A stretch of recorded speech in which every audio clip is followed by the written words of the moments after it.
Up, guys? Welcome back. Droid Life Show, episode 116 today. I'm your host, Kellen. With me, Tim. Tim, say hi. Hey world, how's it going? Tim here. It's also Friday, July 22nd, by the way. So happy Friday, everyone. Thanks for joining us. We're going to talk this week quite a bit about the Moto Z again, and Moto Z Force, and Moto Z Droid, and Moto Z Force Droid, or all the different names they have. That's because the reviews are out. We have both of our reviews for each one of those up. And we want to make sure you guys know our sort of final word on it because they will be available for purchase next week. So let's talk about that, actually. So next week, July 28th, well, as of yesterday, July 21st, the phones are up for pre-order, Verizon only. As you guys know, they're exclusive to Verizon for the time being, an extended period of time. We don't even know when they're not going to be just Verizon phones. So up for pre-order. And then they hit stores next week, July 28th. So if you want them, interested in them, next week is when you'll be able to get your hands on them. In terms of pricing, Moto Z Droid, the skinnier version, $26 per month on a device payment plan, or $624 full retail. That's 32 gig model. And then the Moto Z Force Droid, which is the shatter shield version, shatter resistant, thicker, bigger battery, better camera, $30 a month, $720 full retail, also 32 gig model. And then all the Moto Mods, which are the JBL sound boost speaker, the projector, the power packs, and then just some other back plates, those will all be available too. And they're not exactly cheap. In terms of Moto Maker and Motorola, you can order the phones from them. And that's where you have to go if you want the 64 gig models. So Verizon only has 32 gig. Motorola has 64 gig. But the Moto Maker experience seems kind of limited. You basically can choose the black version or the one with a white front and an all gold back. That's it. The black with the gold trim is not available yet. None of the style shells, which are like other wood backs and leather and nylon, none of that stuff's available yet either. So it's kind of a slow rollout, I guess, if you want to call it that. But either way, that's pricing. All right, so you want to talk about what we think about these here Moto Z phones? Absolutely. All right. So our reviews again are out if you want to read those.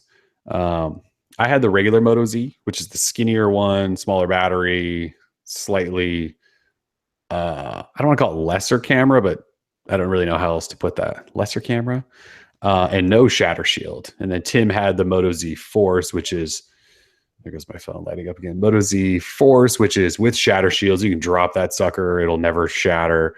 Bigger battery, better camera. Are there any other differences there? A little bit thicker, obviously. Yeah, a little bit thicker, non-crooked fingerprint reader. That's right. Other than that, no major differences. Okay. So in terms of me for the Moto Z, it's one of those phones where obviously Motorola is trying something new with the Moto Mods and the whole modular aspect of it. If we take that away for a second and just kind of talk about the phone, for me, I'd say it's a little bit better than average phone. I don't want to call it just an average phone because it has a nice display. The battery life isn't terrible. The software is obviously really great. It's still that sort of stock, pure Android experience then with Moto Suite. It has on-screen keys, which we like. It has super fast charging. Their expandable storage. The camera software has actually been improved over what it used to be. There is the modular stuff going on. The design is actually kind of cool to at least look at, though I'm not exactly sure I love the way it feels in hand. So it's not, I don't want to call it an average phone. This is actually a pretty good phone, but everyone makes pretty good phones these days. So I think for me these days, when I look at a phone, I go, all right, well, what's the best on the market right now? Best on the market is probably the Galaxy S7, S7 Edge. And then maybe HTC 10 in there a little bit. And so you kind of go, well, is this phone better than those phones? And I guess my sort of end feeling is no, it's not better than those phones. I would probably choose the Galaxy S7 10 times out of 10 if somebody asked me to choose a phone. And that's not necessarily trying to slam the Moto Z, because the Moto Z, it's not a bad phone. I just don't think the whole package is there, especially with this one. The camera is way too slow. we're at this sort of period where everything has to be fast, fast, fast, right? Like you need to take a picture, you want your camera to load instantly, focus instantly, snap instantly. That should all happen in a couple of seconds, like it does on the S7, like it does on the OnePlus 3, like it does for the most part on the HTC 10, even the G5. It's not like this phone, and you'll have to tell me what yours is like because you do have a different camera, but this one, like you load it, it does its little vibrate and loads, and then the screen comes on, and then it focuses. And sometimes I can't tell if it's focused or not. And then you click, and then it turns HDR on, and then HDR tells me, please pause and wait while I take a photo. And then it takes a photo. And like that in nowadays, that's just too slow. So the camera is just average for me here, not great. And then just holding the phone in your hand, it just doesn't feel that good. It's just too square. We talked about this last week, I think. It's just too sort of square and flat, and it's just not that comfortable to hold on to, and it's wide. And maybe because it's so thin, you just kind of can't figure out how to get a good grip on it. So I think that's my sort of overall take is it's a cool phone that tries some new tricks, and we'll talk about Moto Mods more in just a little bit. And there's some really unique things going, like the design and all that stuff, but it just doesn't all come together to be the best phone. And I think I would have a hard time telling everyone to like, yes, you should go buy this. Yeah, I pretty much agree with all of that. In fact, I don't know if I would really recommend anyone go buy this phone. And that's more so to do with the update situation. Motorola, Lenovo, Verizon. You've got sort of a trio of companies that don't seem to care too much about updating phones in a timely fashion. And when we're talking Android here, it's sort of important, especially when we got Nougat right around the corner. We just got the final developer preview out, so the next step is launch. So with that being said, you said you didn't want to call the Moto Z average because it's not like an average phone, really. But I would kind of call this average. It's borderline like cool, but the overall experience is pretty average. My difference, between the Z Force and regular Z is that it's the shatter shield, a little bit higher megapixel camera, but none of that really offers a better experience, especially the shatter shield. Like, it's great. Like, if I drop the phone, I won't have to worry about the display shattering, but still, it's a plastic phone. And on the backside that covers the camera, that is glass. And I was just looking over it, and I already noticed that I have like a scratch in the glass, and it has a metallic border, and that metal scratches. So if you drop the phone, yeah, your display won't break, but the phone is still... you might shatter the whole camera. You might destroy the phone, but the display will be fine. Don't worry. So Shatter Shield really doesn't offer all that much protection in terms of like dropping the phone. So your best bet, don't drop the phone or get a case or something. I know a lot of people like cases. I personally do not. The next innovation is Shatter Shield for camera lenses. It really needs to be because like now I've got like this OCD thing, and I see this scratch like almost right near the lens on the Moto 360 back, and so that's annoying me. So, well, and not to just cut you off, but that's actually a kind of a big deal with this, because there is a giant camera hump. Huge hump. And so every time you set it down, I mean, you're hitting that every single time. And so if you drop it, there's a pretty good chance that you could hit that and it will crack. And then, yeah, your display's fine, but you can't take a picture ever again. That's interesting. I never thought about that. Yeah, you're SOL on that aspect. Kind of like you said, even the Force with the larger battery, still... it's still very thin, but that thinness coupled with kind of how wide and how tall it is and the bottom chin, it makes it an uncomfortable phone to hold. And so when a phone is uncomfortable to hold, it's not all that enjoyable to use. I've been holding the phone a lot out in the real world and not in the cave, because I've been going out, say, playing Pokemon or something, and it's not like the best. Like, I don't feel like I always have a great grip on it. And especially, when you're walking around, I'm trying to hold on to two dogs, throw Pokeballs and all that stuff. I feel like I might drop it or it might slip. It's sort of there's no real texture to it, right? It's all very smooth. And so there's not a ton of grip going on. So really all you've got is how wide it is, and no other real grip protection in terms of if you may drop it or not. So back to the camera. Yeah. The pictures turn out pretty good, but kind of like you said, I mean, sort of an average camera experience. Like it's nothing earth shattering or anything like that. It is slow when you enable HDR, and I always recommend you have HDR on these like Motorola phones for some reason.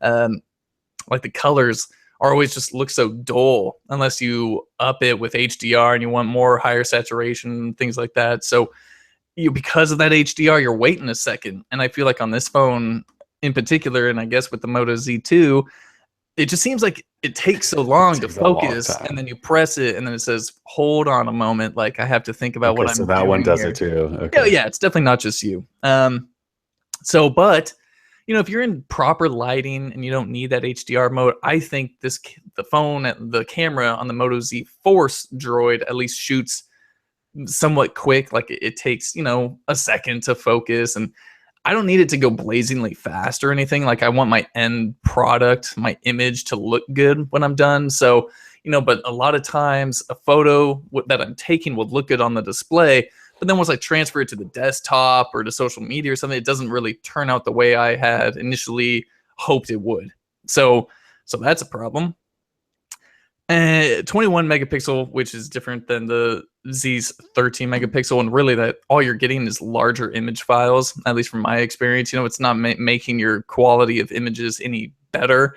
It would probably just allow me to take a macro shot and zoom in a bit more, if anything. So I'm not seeing like greater details in photos, and it's definitely not shooting any faster. And if anything, mine should probably be shooting slower. We just haven't done them side by side because those images are a bit larger. So what to say? I mean, you kept saying you didn't want to call it an average experience, but this phone is so average that it hurts. Like it has a good battery life, and yeah, the display is great, but it's really kind of dampered, at least in my experience, with the shatter shield. Like it doesn't, it's not glass. So you're touching more of like a plastic. And to me, that gives off a cheap feeling to my finger. If like my thumbnail sort of hits on it, I get that like that hollowy plastic sound.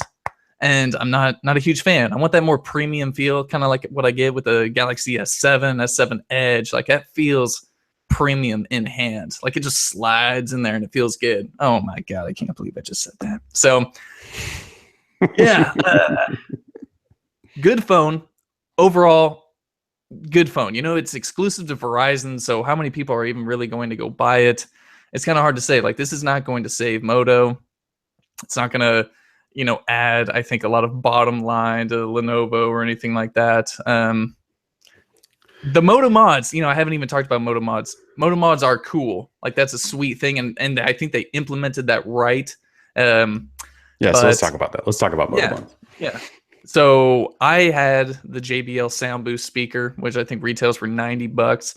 And so the only speaker on the Z Force is the front facing like phone speaker. And it gets plenty loud. I said that in the review. And while it gets loud, it doesn't exactly emanate this amazing sound. It's definitely not surround sound or anything like that. It's just loud and sort of lacking in depth. So not a lot of bass. And so that JBL speaker is almost sort of like necessary and to add that bass, to add better sound. And that's not something I appreciate. Like I don't want to buy a phone that's lacking in a feature just so I have to buy an accessory to make it better. The one upside is that the Sound Boost speaker doubles as a kickstand. So, I mean, that's cool. So not only can I get better sound, but then I can set my phone up and like watch the baseball game or something and not have to hold it. So I don't know if that's worth $90 or whatever, but yeah, I mean, you can go buy a Bluetooth speaker for $90. It's probably got better sound than that, right? yeah, most likely. The cool part is that you can attach it to the phone magnetically. Right. That's pretty cool. But yeah, so the JBL speaker, that's the only one I played with. I know you had the Pico projector as well as the battery bank, which you said was garbage. So I'll let you talk about those. Yeah, so I had one of the power packs. So Incipio, the company that makes battery packs and cases and stuff. So they made all the battery packs for the Moto Z, and then they're branding them, right? So like the one I have is the Toomey battery power pack, but it's an Incipio power pack. And there's a Kate Spade one, and Incipio also made those. I believe Incipio is also making one though that has wireless charging in case anyone wants to wirelessly charge. You can attach it to the phone and then set it on a wireless charger, but we don't have that. I don't think you can buy that yet. Anyway, so yeah, I have that, and then the projector, and then I think that's it, right? And we each have a style shell because it comes in the box, but. So the battery pack, it's kind of interesting. Those cost anywhere from 60 to 90 bucks, I think it is, which is kind of insane because they only come with an extra 2200 milliamp hours of battery, and they add a substantial amount of thickness to the phone.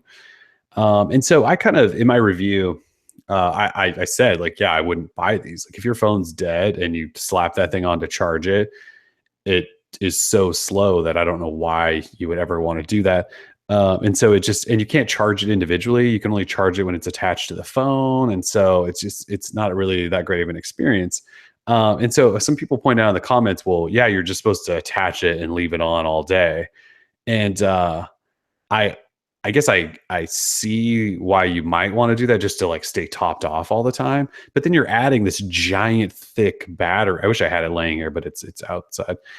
Like, why would you want that giant thick battery like on your phone at all times? Like I would rather use it in the way it's thin frame, and then if I need juice, throw that on there. So I guess if you use it the other way, it might be fine.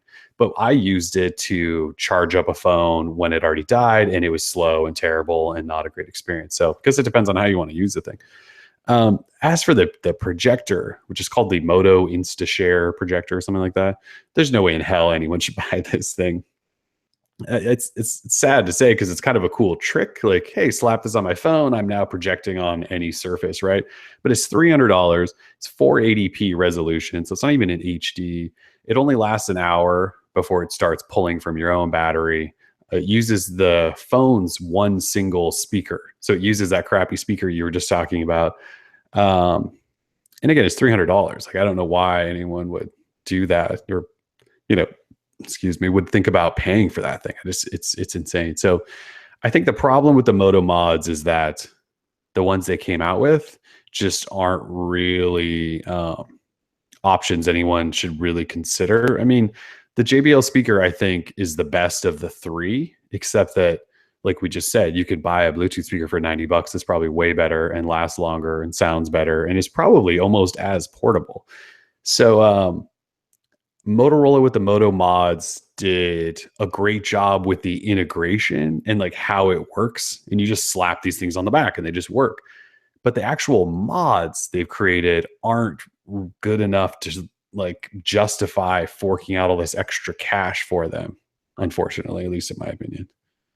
Yeah, I would pretty much agree with all of that. Especially, I mean, the Pico projector, I was at least like sort of excited about it. I was like, oh, this could be cool. Like I could project a movie onto a wall at home. But why am I going to project a 480p picture and only have the audio from that one single speaker? Like it just doesn't make sense for $300. So yeah, I mean, like it has this mode where you could flip it straight up. So you could potentially like lay in bed looking up at your ceiling, and your ceiling could be like a giant picture, but well, you'd have to have a flat ceiling for one, but yeah, it's 480. So at that distance, not only is it not bright enough for you to be able to see what the hell's going on, but yeah, it's not even in HD. So yeah, yeah, I guess, I mean, so one day I'll probably write like a piece titled 5 reasons the Moto Z and Moto Z Droid are worth buying. And so I'm trying to think, what really makes these phones worth buying. And I guess to me, it would be, the specs for one. Like the specs are good. Comes with 4 gigs of RAM, Snapdragon 820 processor, decently sized cameras. So the specs are good. They're on point. The Moto Mods definitely, while a couple of them may not make all too much sense, it's definitely like they were implemented right, like I said. And I'd have to keep thinking about it from there. I know there's reasons. You're trying to convince someone to buy it. Yeah, what would they be? I know there are other Shatter reasons. Shield. You can drop it. Shatter Shield, definitely. It's got a really good fingerprint reader. That doesn't double as a home button, by the way. So if you own the phone, there's a chance you may think you need to tap that to go home, and that will not work. I've done that a couple of times. How embarrassing. It is cool that you can turn the display off using it, but not a home button. Not a home button. Very weird that it sticks up a little bit too. Like it's not flush with the front body of it, which I kind of annoying, but that's like right. So with like OnePlus and HTC 10, it's actually kind of a little divot, almost like a little tray. And then with Motorola, it's sort of raised up a little bit. So you would think it was a button. And it's even worse on the Moto G, by the way. It feels terrible. But yeah, it's not a clicky button. It's a capacitive pad. It's a tough sell. I mean, if they came out with, if they had some mods, like if the projector did at least 720p and was $150, it might be worth buying. But it's not. It's 480p and it's $300. If the batteries charged faster and weren't as thick, those might be worth it. If the speaker, I don't know. I mean, the speaker's not that bad of a deal. Like if you just want a speaker and you want to attach it to your phone, go for it. Yeah. But like we need something else. Like we need something else that actually makes attach. Well, and the other thing is those style shell covers I mentioned in Moto Maker, you can't even buy those yet. So if you wanted to have a whole lineup of like leather and nylon and all these different colors and change it out all the time, you can't do that because you can't even buy them right now. Yeah. So it's a tough sell. It just doesn't do anything really great. And there's other phones that do. And so I just don't know. Yeah, that's actually a good point. Like there's no really one spot where these phones exceptionally shine over anything else that's currently available. Like that and that's sort of a downside. Real quick. Hey guys, how much are these going for? If you're referring to the phones, Z-Force Droid $720 full retail or $30 on a device payment plan. And for the Moto Z Droid, it's how much? I think it's $624 full retail. Yes, or $26 per month. Interesting. So and that's for 32 gig. I haven't even looked at how much they cost if you want 64 gig. These are expensive devices, and in my opinion, at least at this time, considering you probably shouldn't expect updates, monthly updates. That is. Yeah. So we should talk about that. Yeah. Let's talk about that. All right. So I think we both ripped Motorola.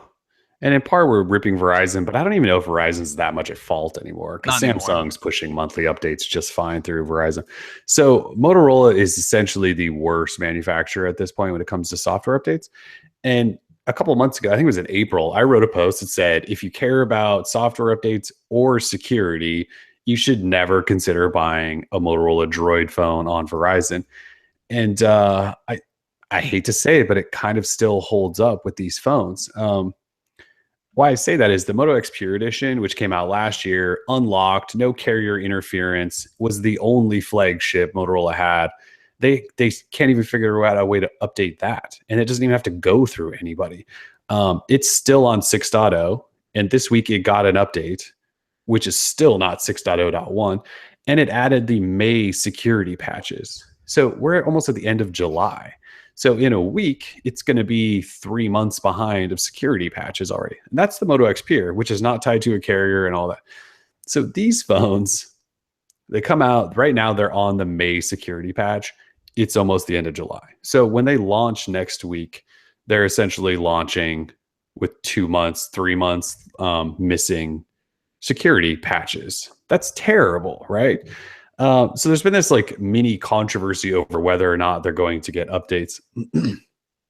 And I think we all understand that they're going to get updates. Moto X Pure Edition is getting updates, but it's not getting a monthly. And there's no way in hell these phones are going to get monthly updates. In fact, Motorola told Ars Technica, no, we're not giving monthly updates. Now they've since tried to like cool that storm, and they're telling other outlets like, well, we're still going to issue security patches, but they won't like say yes, they're coming monthly, and that's the whole point. Right. So they're going to issue updates slowly, and who knows when you're going to get nougat, and who knows how many security patches in months you're going to be behind when you buy these, and that's kind of a big deal. I mean, you and I we're not big security freaks, and we don't write a lot about security vulnerabilities and stuff like that. But it's still something that manufacturers should be doing. Samsung does it, and they're doing it every single month still. LG is doing a pretty good job too. even HTC, who's not doing it monthly, is at least updating their phones regularly enough to patch this stuff. Motorola, and maybe it's Lenovo, they don't really seem to give a shit.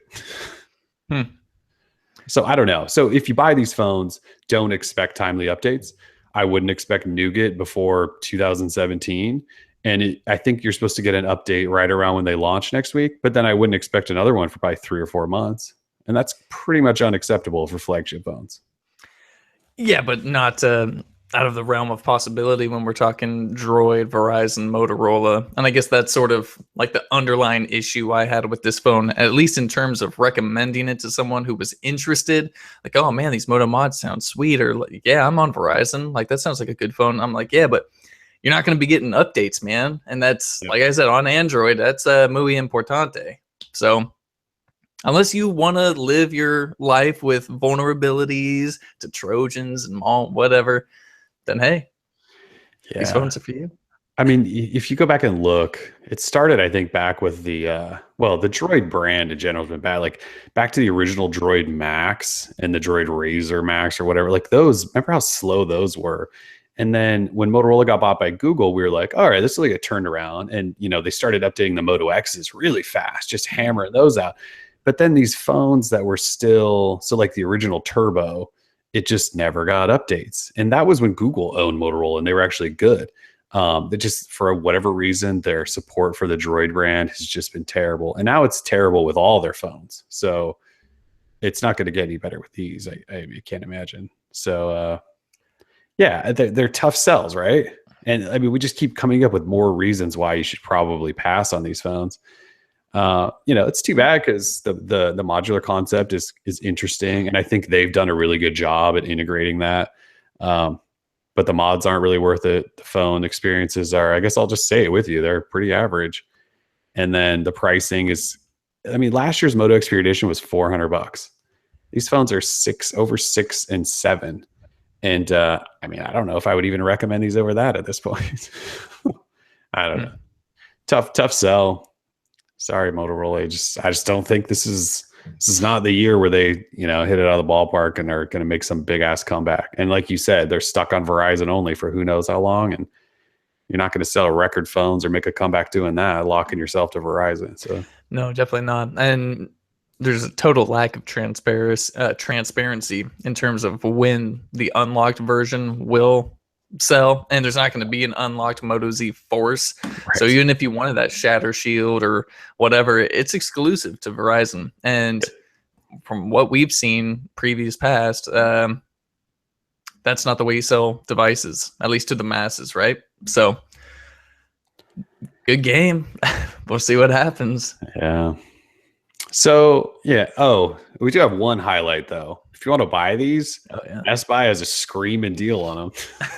Already. Yeah. So if you go buy them Verizon, you have to pay those prices we just mentioned. But if you buy them at Best Buy, you can get the regular Moto Z for $1 on contract, and they're just handing you an $80 JBL sound boost speaker for free. Or they'll just shave $200 off the full retails for your device payment plan is as low as like $17. And as with the Moto Z Force, it's the same deal there. Stupid phone, shut up. With the Force, it's $99 on a 2-year contract, or with $200 off, it's $21 a month. So if you do want them, it's a pretty good deal. I don't know. There's probably other phones that are similarly priced, but someone I wanted to pull up the comment, but I don't have it. And then someone stated this on the YouTube just now, that this year's a tough crowd for Android phones because there's so many like great phones, right? Apparently we're all jaded or yada yada yada. My opinion is that the years are passing, right? And each phone is starting to become really good, at least in terms of specs and what they offer and different ways of differentiating themselves in the pack. But everyone now is pretty set, I think, on what they like, what they enjoy. If they like those larger phones, smaller phones, if they weigh the camera experience more so than the battery, things like that. So, this phone doesn't really seem to touch like on any particular point where it's selling, right? Like it has Moto Mods, and that's really about it. Like it doesn't have some amazing feature like a spec wise. And so I think a lot of people are turned off by that, like at least for after reading our reviews, right? They see, okay, these phones like aren't anything all that special, and with the updates situation, so a lot of people are turned off by that. And I'm just addressing this because I've seen a couple of people saying like, why is there so much hate on these devices, right? Like, I mean, they look great on paper, but in actuality, when it comes to the updates and there not being some awesome feature, and Moto Mods is definitely not a saving feature. Like it was implemented well, but it's not like they're saving grace or anything. That I think a lot of people are seeing through that now. Now that the phones finally have launched, or at least are up for pre-order, and they were announced back in June, and there were a few excited people, et cetera, et cetera. But now the excitement is dying off, and they're seeing, what the actual device is, and so a lot of people are expressing their distaste for that. So, and I agree with those people for the most part. But yeah, there's so many phones out there, and I think you probably get a better experience from something else. That's it. Yeah, it's getting tougher and tougher, to compete now because it's a pretty mature industry, smartphones. So you have to just keep churning out great products that don't suck on, in any level really, right? And there's few phones that sort of are able to do that. Like some people are mentioning in the chat, like the G5 has a good camera and it has its mods, but like I think we all know like the G5, like design wise, it kind of feels cheap and bad, and the skin's terrible, and I don't think the battery life was that great from what I remember. So like there's missing pieces. And then Bobby, who brought up the original thought there, like he said, like the OnePlus 3 though, you pretty much get a really good everything, and then you also get this really good price. And so when they're doing that, and Motorola's doing this stuff that we're deeming pretty much average, and it costs $700, like I don't know how you can win there. Like how do we? Like you mentioned this today because you wrote a post on the OnePlus 3 and 5 reasons to buy it, and you said like the price and all that's awesome. The only downfall is it's only a GSM phone, right? So if somebody's on Verizon, like the Droid, these new Zs are an option, and they can't buy the OnePlus, so that kind of sucks. But if they're still able to do that at that price, why can't Motorola and Lenovo do that? And part of that's probably Verizon forcing that. I mean, it's like when the Nexus 6 hit carriers and it was like $700, and we went, wait a minute, I thought Nexuses were affordable. So yeah, you get sort of what you pay for. Like I hate saying that. Like I believe everyone deserves to have a really good phone for a decent price, and that's typically what the Nexus device stands for, the lineup. At least the 5X, right? It's super affordable now. They are giving that phone away no matter where you go. So, and that's a good phone. And so the OnePlus 3, it's a really good phone. Has a ton of great specs. The only in spec wise downside is that 1080p and no Verizon. So, but for $400, the package itself is great. So, yeah. And then we haven't even really talked about the fact that we just brought up as Nexus. Like in couple weeks, we're probably going to see Nexus phone. In 2 weeks or a week and a half, we're going to see the Note 7. So you have to go, all right, Moto Z, should I buy this? Well, there's already phones on the market that are better than it. And then in the next 2 or 3 weeks, we're probably going to see 3 more phones that are probably also going to be better than it.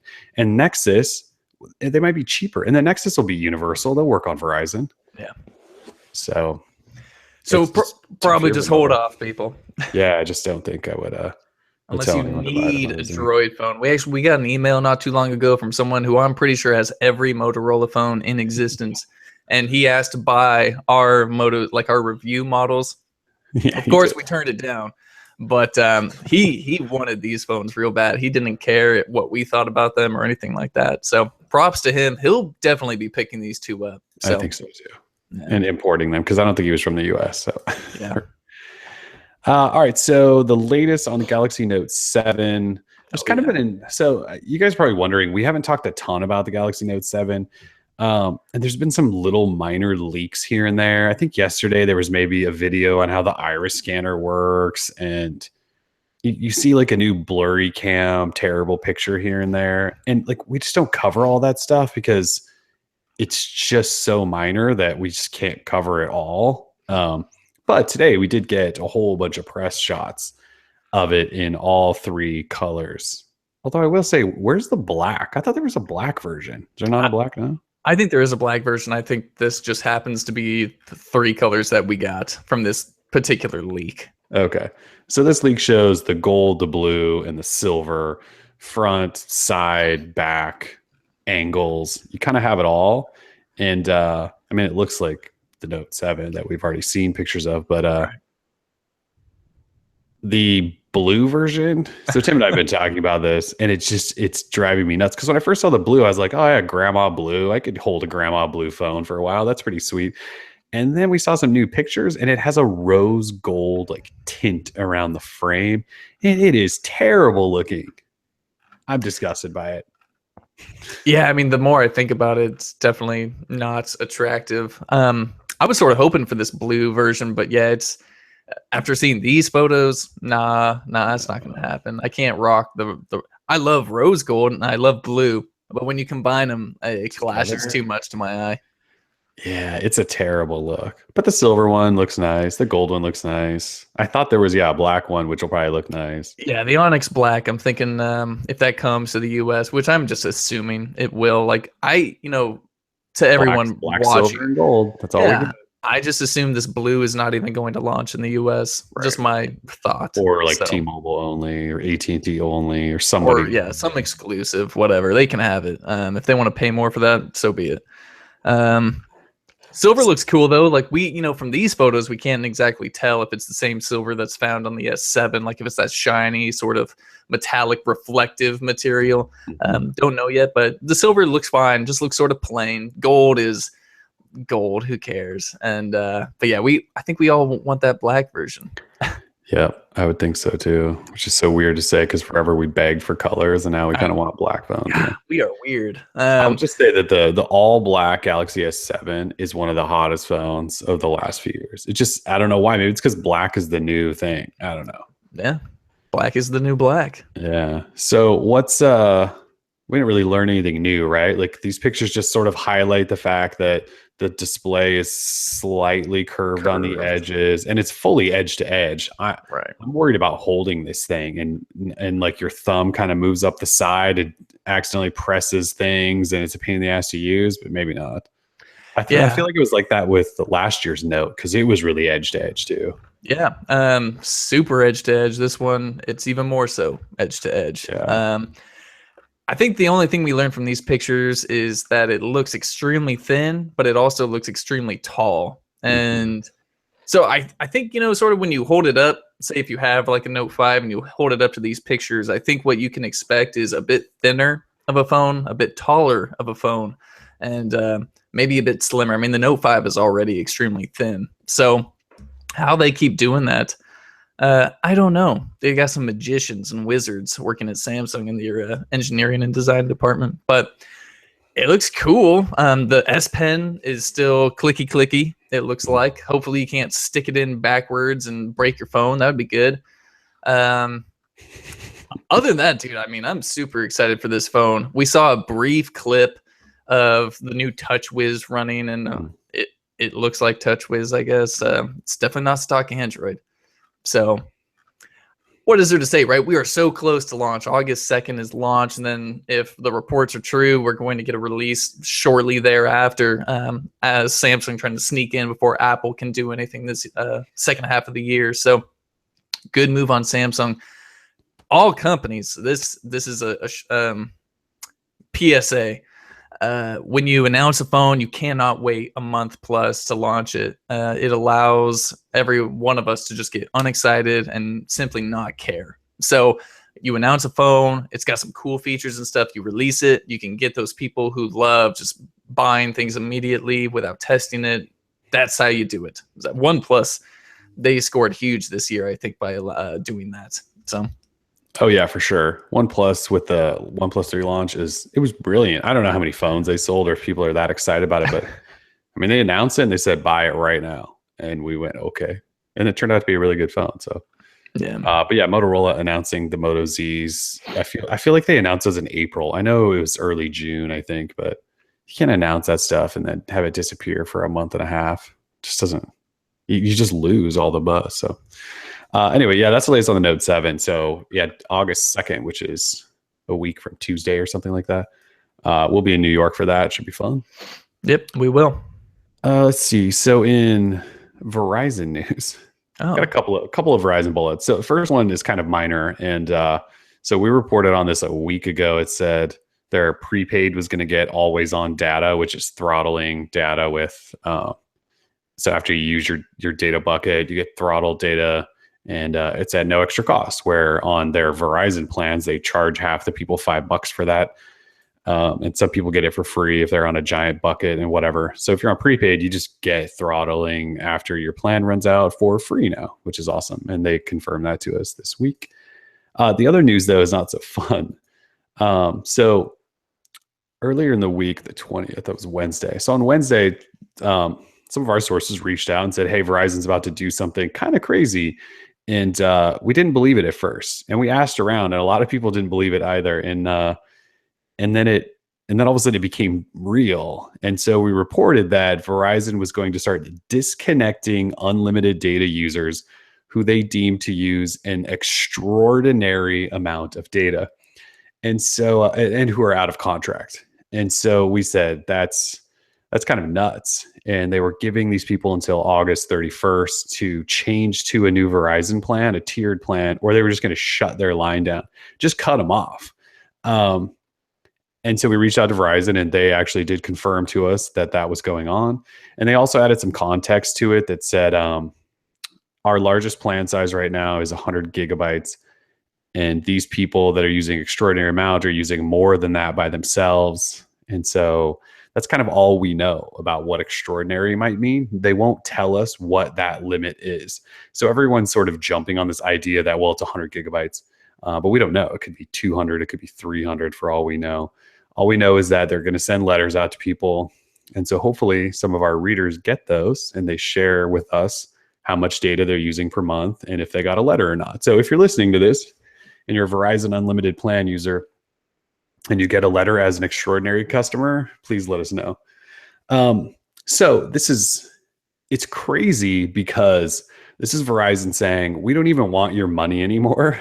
You're using way too much damn data and you're hanging on to your plan and you're out of contract and we're sick of you using your phone as your sole internet source and racking up hundreds and hundreds of gigabytes of data a month. And I mean, I don't really know what to say. Like, I'm not that surprised because Verizon's hated these people forever. But it is kind of crazy that they're just going, all right, we've had enough and we are going to shut you down unless you start using less than 100 gigabytes a month, basically. It's kind of crazy. it's sort of ridiculous, but I mean, it's in Verizon's power to do so if they so choose. I'm pretty sure Verizon executives, they just wake up every morning saying, what can we do next to like piss off the people? And what are they going to do about it? They need us. They need our network because it's more reliable than everyone else's. So they have every right to do so. They apparently invest billions into their network. So what are you going to do, right? I'm just shocked that a single user, even if they're, using 400 gigabytes a month, but that a single user on a tower is capable of destroying a whole tower. So that's part of Verizon's argument, right? It's always been their argument that we want to make the experience great for everyone. And so it was when they were throttling people at some point, AT&T says the same thing, right? Well, our network needs to be optimized or whatever. And so if you've got somebody on a tower that's using lots of data, then they should be throttled to make the experience better for everyone. So you're telling me that like one dude who's downloading, say, a movie, that's going to destroy an entire tower? Like, what kind of towers are these? Obviously, I'm not a Verizon engineer and I don't know what goes into this, but one dude is just trashing your tower. So I always thought that argument was a bit odd, but that's the deal. If you are an extraordinary user and you're out of contract, they may shut your ass down by August 31st. You know what? Good for Verizon. I'm going to play a little devil's advocate here. To all you people who have Verizon Unlimited and you think it's totally fine for your entire family to tether and to stream whatever from your smartphone because you have this unlimited plan from Verizon, bad on you. Shame. Daddy, turn the hotspot on. Yeah. Like that's BS, man. Like the network is already struggling at times. So, and I've only been on Verizon for like the past week because I've been using this phone. Like I got off Verizon years ago, and but I hear it all the time. Like Verizon's network is sometimes struggles, so lots of congestion. So, and that's thanks to the people who are downloading freaking Beyonce's Lemonade from According to Pirate Verizon, Bay or it's their whatever. fault. Yeah. Yes. So, of course, Verizon's like trying to scapegoat like some other real problem or something like that. But yes, if that is you, if you're using 1,000+ gigs of data a month, good. I'm glad you're getting in trouble because I hear from so many readers all the time, like people like them should be punished, or we good good average citizens paying our monthly bill on this tier data, like we're the ones who are following the rules, and yet all these other people are just freely pillaging the network, et cetera, et cetera. I don't even know where I'm going, but good. Verizon, bring the hammer down, dude. So, I'm all. so I still have an unlimited plan, and it's out of contract. Oh, you lawbreaker! For next month, I'm gonna report you. I should actually. We'll do a test, Yeah. and I'll just tether the whole month, like through for work purposes, and see if I can rack up like 400 gigs, and see if they send me a letter. Your speeds will suck so bad it's gonna last about half a day. You'll be like, I can't do it. I'm back on Comcast. I have pretty bad Verizon service here, so it wouldn't work anyway. But yeah, we'll just because I want the letter. I don't want the letter. They'll shut it down, but part of me wants to see what it takes to get lettered. I was going to say, get yourself a little VPN, start not that I support torrenting or anything. Please support Hollywood. They need the money. But download some movies, download some music, and just keep it going all day long. See how much you can rack up, and see what happens. I could just right now, just throw. I'm sure I haven't quite a few movies in my Google Play Movies thing. I guess I could just say download all, and I think I have a 200 gig card in my Samsung phone, so I could do it. We could start racking it up right now. Do it. In like a weekend, I could probably hit 100 gig by downloading movies. Just keep re-downloading them. Yeah, but see, that's the problem. Like that, and that's still. I got a message from one of our close friends here. They sent me their bill, and they used about 150 gigs last month, and they didn't get a letter or anything. Like so. Well, they could starting yesterday. It's possible. So I think you really got to hammer on that network. Maybe try and see if you can get a terabyte of data across the network and see what happens then. Well, I kind of want to control it. Like first month, go to like 80 gig. Second month, hit that 100 mark to see where the sweet spot is. You know what I mean? And if I still don't get the letter, then jump it up to 150. Just keep re-downloading things. I should. It's not like I use the Verizon line that much because I have 3 lines depending on what phone we're using. So it's not like I really need unlimited data at all. I just kind of held on to it like out of principle or something. Well, no, good. I mean, good on you. Like, if Verizon offers the unlimited, at least to the people who are grandfathered in, then I think they should just keep using or like try and take advantage, right? I remember I was on a family plan that was unlimited, and my mother, she was like, I don't need unlimited data. I was like, look, lady, if you lose that unlimited data, like you're gonna be getting screwed sooner or later. You want to keep unlimited data for as long as possible. Sooner or later, like it became too expensive for her to keep the unlimited plan. So I was like, fine, cut it. Like I wasn't even under the plan anymore. So I was like, fine, do away with it. But now I doubt there's a day that goes by where she doesn't regret not having that unlimited data on Verizon anymore. Now she's trying to figure out how much she uses in a month and, trying to cut expenses and stuff. I was like, if you just had unlimited on Verizon, you'd be good. But she's clearly a part of the problem then. She has to be. She's always been a part of the problem. But yeah. So I'm going to start downloading things right now. Do it. I'm almost thinking, though, if I just get to 99 gig every month and then just shut it down, just teeter, just toy with Verizon a little bit. All right. Well, this experiment starts today, July 22nd, 1:53 p.m. Here we go. Oh, download that. Oh no, it's like, no, you can't do that. Wi-Fi connection. Get out of here. I can override that, right? Yeah, absolutely. Real quick, there's this Oh yeah, there we go. story going around. Has to do with Cyanogen Inc. Cyanogen, big name in the Android world ecosystem for quite some time. Cyanogen Mod, custom ROMs, et cetera. According to sources, this was posted up on Android Police, and I can now confirm from my own sources, Cyanogen is undergoing major layoffs and may pivot from software or sort of like custom OS software to applications. So I can't confirm this move. Apparently, Cyanogen, and it's Steve Kondik, who was he's sort of like the chief there at Cyanogen, not their CEO, but sort of like the name Cyanogen. So he's the one doing the laying off. Well, see, technically, they're not even layoffs because in Seattle, the law is that employees get 60-day notice before a layoff. Instead, people are getting emails just saying, don't come into work tomorrow. So bad things are apparently taking place at Cyanogen, and our thoughts are with those who work there and who are getting these notices, because we don't know the financials currently of Cyanogen. We know they took in a lot of money with funding, and apparently it's not going over so well.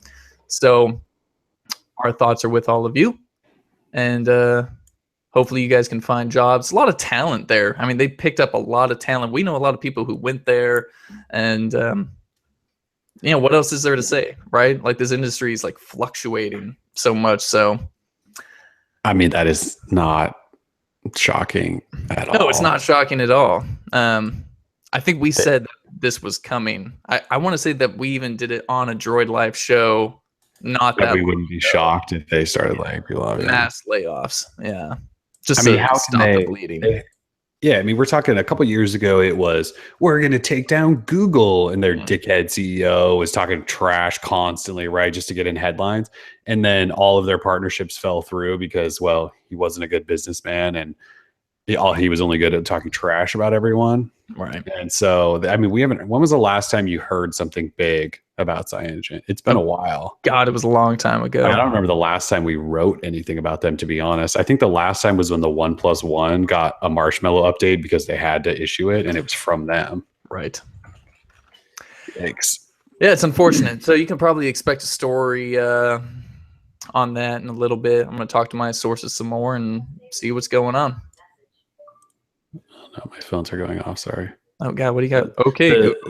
The regular Z, okay, Google is way too sensitive. It sounds like it's been going off for 2 weeks straight. Yes, it has been. Yeah, so the last time we wrote about them was March 30th, and it was when there was that rumor about AT&T asking Cyanogen to make them a bloatware phone, and I trashed all over it. Yeah. They did, and then the last time before that was June of 2015. And then April 2015. So it's been basically a year since we've even talked about them. Yeah. And all of those stories usually have to do with the CEO talking about how they're going to steal the power of Android from Google, how Google is like shooting themselves in the head or something like that. This is some very provocative language from a CEO. Very odd behavior. Mm-hmm. Karma's a bitch. Indeed it is. I just feel bad for the people getting laid off. That's unfortunate. Super unfortunate. Those are good people, especially. Yeah, I mean, we know quite a few people that have taken jobs there, who were part of the Android community since its inception. So it's super unfortunate. Hopefully, talent like that, won't just sit around long, and other people will notice that and pick them up. So because it's not their fault that Cyanogen is ran by asshats, apparently. But hey. No comment. I think I've already said enough. Yeah. All right. So in other news, Android N Developer Preview 5, which you mentioned earlier, came out this week. This is the final preview before we get stable and release. So they've been doing this monthly, right? March, April, May, June, July. Yeah. So this is the 5th. Done one every month.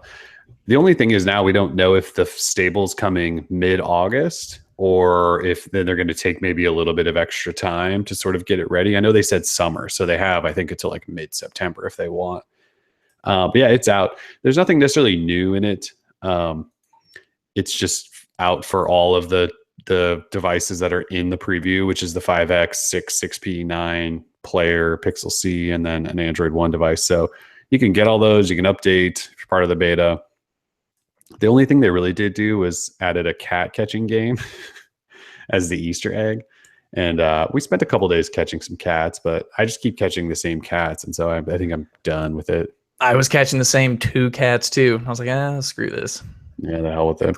But the next day or something after the preview came out, the Android engineer team sat down for a Reddit AMA, and they answered a whole bunch of stuff. Do you want to kind of go over some of the stuff they talked about? Yeah, absolutely. It was actually quite a bit. They had about 11 people from the Android engineering team, and going through that AMA was actually quite difficult. So I tried to, pick out a few of the big things. So someone was asking about an official night mode in Nougat, and the guys were saying, nope. Can't do an official one, just a little bit too much work. They would have to sort of double up on all of the design work they were doing. So, what would be best for the platform was just to not release an official night mode, even though we've seen night modes and things like that from other companies, like OnePlus 3, for example. There's like a dark theme, which it works just fine. So if they can do it, I don't know why Google has such a hard time. But here we are. One question was, do you know how OEMs are doing with adapting Nougat code? And Google says, while we can't share any specifics, they did say that they are working in parallel with OEMs to make sure that devices from these OEMs are getting updated as soon as possible. So, I mean, what kind of non-answer is that, right? Did we expect the thing I like about that, though, is that they point out that, yes, we work with OEMs during this whole preview process. So it just shows you that when a company, not to go back to Motorola and Lenovo, but when the Droid Turbo 2 takes 6 months after Marshmallow has been released to get the update, you kind of go, what the hell? Like, you had the opportunity with all these previews to start getting things ready, start working on things. And then it still took you another 6 months after release. And so just keep that in mind, everyone. When Nougat comes out and your phone sits for 6 months, 7 months, 8 months, and I'm not talking about just about Moto, it could be anyone, right? And it's sitting. Just know that they've had access to Google and the previews, and they could have been getting this stuff ready and weren't. Right. Yeah, that goes out to the T-Mobile, Samsung team. Those phones took a very long time to get updated. Let's see. Does there exist a team in the Android engineering division that is dedicated to finding and fixing bugs that make the system less efficient at managing battery? And so it was sort of a long answer, but it's sort of important because bugs that affect battery life, of course, are a big deal, and there are numerous bugs being tracked currently on like code.google.com that focus entirely on battery bugs. So the engineering team replied saying, we do pay attention, but it is hard to keep up. We have a team monitoring that string of problems now. In better news, we think the first bug you mentioned is fixed in Nougat. So they address, yes, there are a lot of problems. We try and pay as much attention as possible, but there's so much going on. But one of I think it was the Wi-Fi battery bug. They believe they have addressed it in Nougat. So that's good news. And then, they sort of go on to specify that a lot of problems have to do with OEM software and not necessarily a problem with Android in particular. So, sorry, you're saying? I was just saying, yeah, I mean, they talked about some good stuff. Gave a little bit of insight into some things, right? Sorry, say that one more time. Never mind, just keep going. I'm sorry. They announced that the Nexus 9 won't receive Vulkan API support. Whether it can't be related to a Tegra issue, because Tegra and Vulkan, I mean, NVIDIA has been touting Vulkan API stuff for a long time, so we don't know exactly what the problem is. We do know that Google is shifting all Nexus 9 customers or potential customers to the Pixel C, which does have Vulkan API in the latest dev preview. So if you were thinking about picking up a Nexus 9, don't do it. Stop what you're doing. They didn't really say why, did they? They just said sorry. Nope. They said Nexus 9 will not be getting Vulkan drivers, but Pixel C has had them since the second end developer preview. So you can see they're saying, you know what, Nexus 9 probably not a good idea if you care about the latest stuff. So pick up a Pixel C if you were thinking about that. Someone asked, what is one feature you're most excited for in Android Nougat? I'll just quickly say, one guy who is the engineering director for the Android Core platform says, I'm pretty excited about a bunch of under the hood improvements we've made. So if there's any reason to be less excited for Nuggets, there's your answer.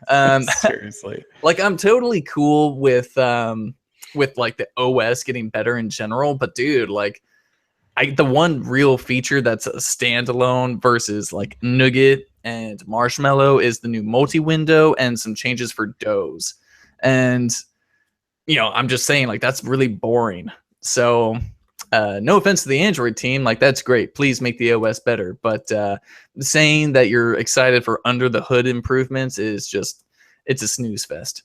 He specified JIT, OTA speed, and some big kernel scheduler changes. Like, oh, that's one way to do it. That's winning me over. Can't wait to flash that, huh? Oh, quicker OTA speeds. All right. So they specify that the Google camera will be getting better with Nougat, better transitions, animations, etc., etc. Someone asked what the status for Android TV is. They said Android TV is doing well with millions of devices already deployed. Hooray. What new features are being worked on for Android O? And then they went back to say, actually, there's some pretty big features in N. And then the one example given is multi-window. So apparently there's no huge list of big features for N. But they say, however, we try really hard to minimize the impact of such new features on the overall stability, quality of the operating system. As you mentioned, N stabilized on M and M stabilized on L, L being lollipop. And so they hope this continue to trend. So really, maybe every Android feature moving forward or OS release is just going to be kind of stabilizing what they've already released. Well, it's like every 2 years, right? Like N is to Marshmallow like Kit Kat was to Jelly Bean. Like it's basically the stabilizer version where there's nothing really that strikingly new. Yeah. Hopefully O just brings the heat, new UI or something. I don't know. Yeah, so they were asked about that. I did not include that in this post because the answer was sort of all over the place, but they were talking about the shelf life of material design in and of itself. And they said there's still a lot to do, but that there probably won't be any major changes coming soon. They still think it's alive and well, whatever that means, like the overall material design UI. So, so good to know. And then the last question, which I thought was really important, how do I catch more cats in Developer Preview 5? And that was actually asked by me, Tim of Droid Life. And one who reached out, he was the technical Alan. Wait, did they actually answer your question? Yes, they did. The technical lead for the support library of Android said you will catch more cats with honey than with vinegar, which I think is a reference to something. I think it's the game that this was sort of based off of, which is huge in Japan, I believe, not so much in the US. I don't get the reference. More with more honey than with vinegar. Anyway, they did answer my question, so I felt very privileged. That's awesome. And so that was the big stuff from the AMA. Super exciting. There it is. Sweet. Yeah. So it wouldn't be a Droid Life show currently if we didn't talk about Pokemon Go. So Pokemon Go 2 is this would be week 3 update? Yeah, pretty much. Week 3 update. I play casually still, if you could call it that. Level 13. What team am I on again? I'm blue. You are Team Mystic. Team Mystic, and still casually playing. And I mean, I still think the game's, it's just like one of those, I mean, I keep saying casual, but that's like the best way to describe it. Just like throw it open, play for a minute. If you're near a stop, do some stuff, catch a Pokemon, put it back away. It's like when you're in a dead zone, not a dead zone, but you're like not doing anything for a moment. It's a good time waster. And what about you? I mean, you're like basically pro. Oh yeah, I'm pretty much a Pokemon Go OG. I am a level 20 now, and I actually tweeted this yesterday, but I have exactly with science. I have pinpointed the point at which Pokemon Go is no longer fun. And that is the halfway point between level 19 and level 20. Dude, because the game becomes all about farming Pokemon and evolving those weaker Pokemon. So you throw on a lucky egg, you get double XP, and then every evolution you do, say Eevee or Pidgey, for example, is 12 Pidgey candies. So if you save up 300 Pidgey candies, that's you have to catch about 100 Pidgeys for that. It's 3 candies per catch. So when you are evolving them, you get 1,000 XP instead of only 500 when you're on double XP. If you evolve a new Pokemon that's not already in your Pokédex, that's 2 times 1,000. So that's 2,000 XP you're getting. So really, what this means is that now when you're a high level and you need more XP to level up, you have to farm these weak Pokemon and evolve them and have a lucky egg. So that way you're leveling up in a timely fashion, or else everything's just going to take forever. So that's the point I'm at. Right now I'm level 20, but the grind from level 19 to 20 sucked. It wasn't fun. Like going out and catching 300 Pidgeys or 100 Pidgeys is not fun. It's not fun. I'm sorry. Like I even ran out of Pokeballs catching these crappy Pokemon. And so I've got to now go around, go to Pokestops, because once you reach these higher levels, they no longer give you basic Pokeballs. They only give you Great Balls and Ultra Balls. And I'm not going to waste an Ultra Ball on a level 40 Pidgey. Sorry, it's just not me. So the game it's sort of grind now. It's sort of, I wouldn't say boring, because sometimes you'll go out and you'll find Pokemon that are super high levels now because your character is a high level, which is great. Like I caught a Lickitung, which was like a 900 combat power Lickitung, so I can go ahead and using him in gym battles, which is fun. But yeah, so Scott says, Tim, blah, blah, blah, blah, incoherent babbling continues. Scott, screw off. Go away if you don't like the Pokemon Go talk. This is important stuff I'm talking about. So that's it for Pokemon Go. It's been a lot of fun, but right now it's just a grind and not the coolest experience ever. But that's how a lot of games are. You just got to grind. So screw you, Scott. That's funny. All right. Well, no other big topics, though. You got any apps or games? I have one game I want to discuss. It's called Dots & Co. from the same creators of the original Dots and 2 Dots. Same basic gameplay. If you ever played Dots, you swipe on the screen to match color dots of the same color, and you can make squares, and then all of the same colored dots in the puzzle will disappear, giving you more points. So Dots & Co. is kind of like Candy Crush, where it's based on sort of a story. You go through these like different chapters, if you will, and you have one character, and this character can actually get companions like a penguin. And then you can get a boosted penguin, which helps you go through levels a bit quicker. I will tell you, it's like one of the most hardest things to explain, Dots & Co. Anyway, the game evolves around an energy bar, and to play each level, you have to pay 3 energy coins, if you will. However, if you get 3 stars on a level, you get those 3 energy coins back. If you run out of energy, you can't play a level until you wait for the meter to fill kind of naturally. You can pay $1 for 10 coins, but it costs you 12 coins to fill your meter. So in a very weird way, the game is sort of forcing you to pay $2, and you just get a leftover little bit of gold coins. That's sort of my main beef with the game. However, I haven't ran out of energy, because I find like the first 20 levels I'm on right now super easy. You fly through them, super easy, super fun, and so far I love it. The music is really great. The characters, even this adorable little penguin, are super cute. The music is good. It's nice and relaxing, right? Like if you're done going outside and getting sunburned from Pokemon Go, then you can actually just relax on your couch and play a bit of a Dots & Co. So I recommend it. It's free to play. Beware of in-app purchases. Other than that, it's a total blast. Dots & Co. I love the original Dots game, so I was all about this. Too. Yeah, when I saw you looking at it, I figured I should probably get it. I haven't yet, but I might this weekend, just because, I really loved the original Dots. It was fun. Played that a lot, actually. Yeah. Kyle Ruggles in the chat. He says, "You're a man, Tim. Play some poker." I saw that. I will have you know, I actually play a lot of poker too. It's Zynga poker, so it's crap poker, but it's still poker. I enjoy watching poker on YouTube, especially. I love poker. It's a good time. But I like getting outside and playing a little bit of Pokemon too. I'm a gamer, man. I'll play anything. So Yeah, you do kind of play all sorts of different stuff, which is crazy. yeah. All right. Well, yeah. Where do you find the time? You don't have a child. That's how. Yes. All right. So I got nothing else then. Although I do have an update already on my Verizon Mass Unlimited downloading plan, and I've already grabbed like a gig worth of movies, so I'm gonna get to like 50 in no time. Nice. Well, that's good. I honestly think that you should go for more, man. Like I say shoot for a terabyte.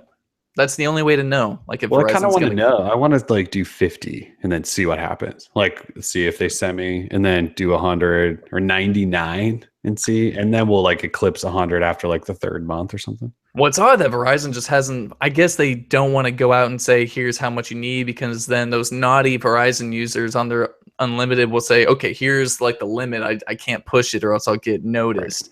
Right. But it's still BS. Like I hate the wording extraordinary. It's very odd. Oh, everyone hates it. Everyone just wants them to say like, Ambiguous. but you're right. They're not going to say, because if they do, then everyone will go. They'll just dance around that number, right? Yep, that's some BS. Yeah, it is some BS. Yeah. All right, cool. Well, I think that's it then. So thanks for joining us, everybody. Enjoy Live Show episode 116.